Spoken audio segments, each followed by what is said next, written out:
कबीर सुनाई साधु रह गए एक अविनाशी जगत में रह गए एक अविनाशी जगत में अगिया लाज बड़ी भारी गगन में लाज बड़ी भारी जगत में।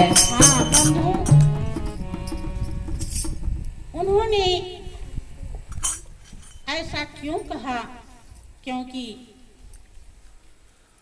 जब राम आए थे, कृष्ण आए, शंकर आए,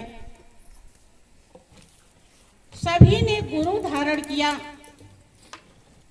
और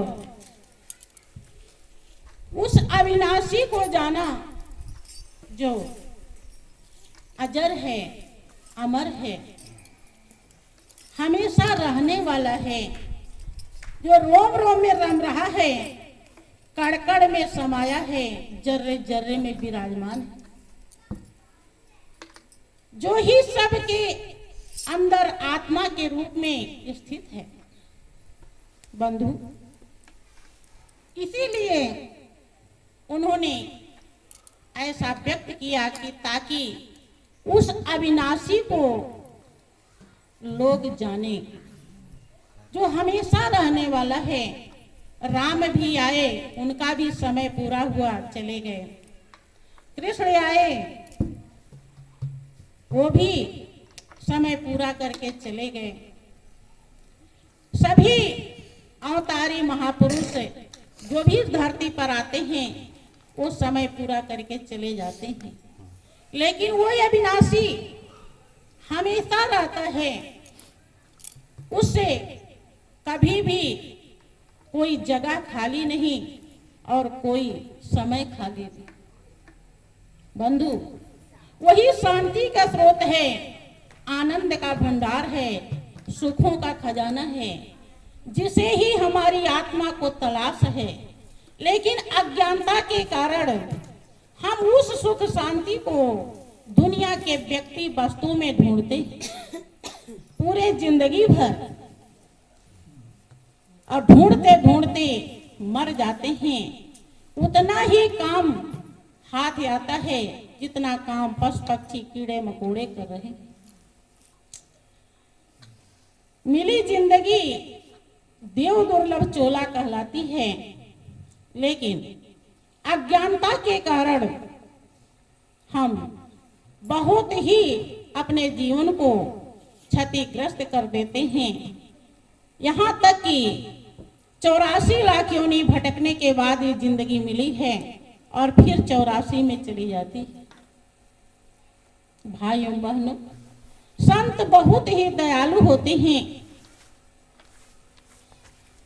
वो जिस सच्चाई से अवगत होते हैं, जिस सुख शांति में हमेशा वास करते हैं,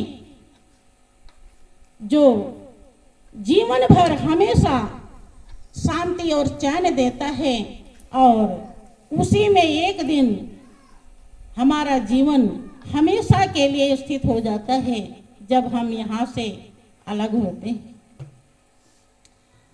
उनका यही दृष्टि होती है कि आप भी उसी तरीके से अपने जीवन को जीना सीख जाएं।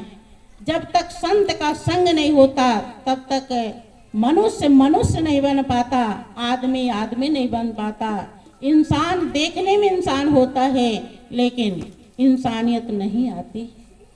दया धर्म वो समझ ही नहीं पाता, अपनी आत्मा पर ही अपनी दया नहीं कर पाता, अपनी आत्मा को वहां नहीं पहुंचा पाता जहां वो पहुंचना चाहती है, अपनी आत्मा को उससे नहीं मिलाता जिससे वो मिलना चाहती है, अपनी आत्मा को वहां नहीं ले जाता जहां शांति है, चैन है, आनंद है, जिसके लिए आत्मा बेचैन है।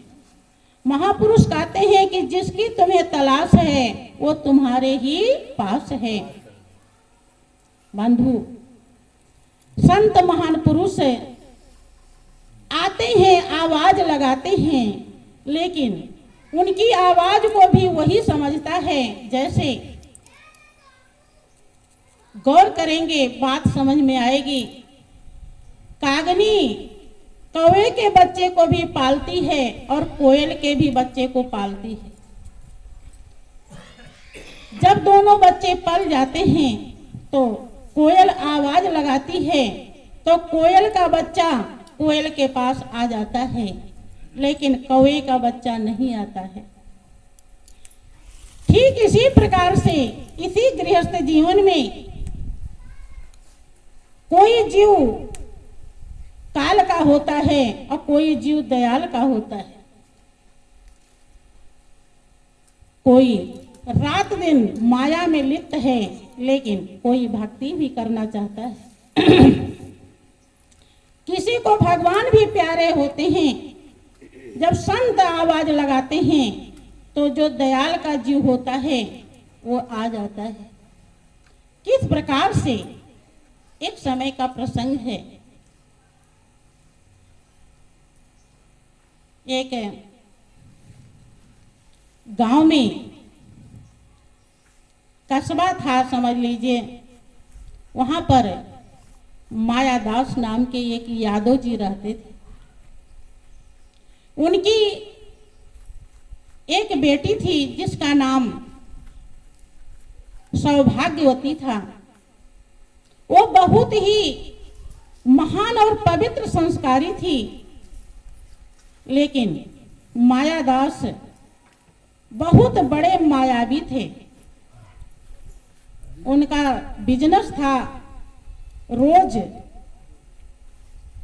दूध बेचा करते थे, दूधिया को दिया करते थे।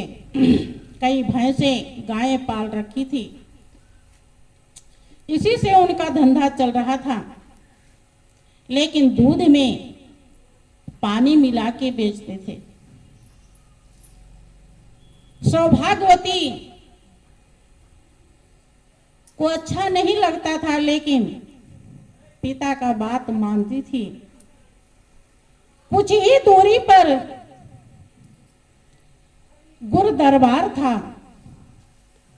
जहां पर संत महान पुरुष रहा करते थे। लेकिन मायादास अपनी बेटी को समझाया करते थे कि बेटी, तुम गुरु दरबार में मत जाना, वहां पर अच्छे लोग नहीं रहते। वहां जाओगी तो हमारा बिजनेस व्यापार सब ठप हो जाएगा। वो भार भट्टे हैं, वो सब कुछ मिटा देते हैं। सौभाग्यवती उनका कहना मान के जाती नहीं थी। यद्यपि उसे भी दूध बेचने के लिए वो शहर में भेजा करते थे, लेकिन उस रास्ते से नहीं जाती थी। एक दिन वो अपने को रोक न सकी और उसी रास्ते से चल पड़ी। संजोग क्या हुआ कि उस दिन संत महान पुरुष प्रवचन फरमा रहे थे। वो वहीं पर रोड पर ही खड़ी हो जाती है। सत्संग हो रहा था, सत्संग सुनने लगती है। बंधु, ये वास्तव में सत्य का संग उस समय होता है जब हमारी दिव्य दृष्टि, ज्ञान दृष्टि खुलती है। जब हम संत के शरण में जाकर के सच्चा ज्ञान प्राप्त करते हैं, रोम रोम में रमने वाला वो अविनाशी तुरंत ही नजर आता है।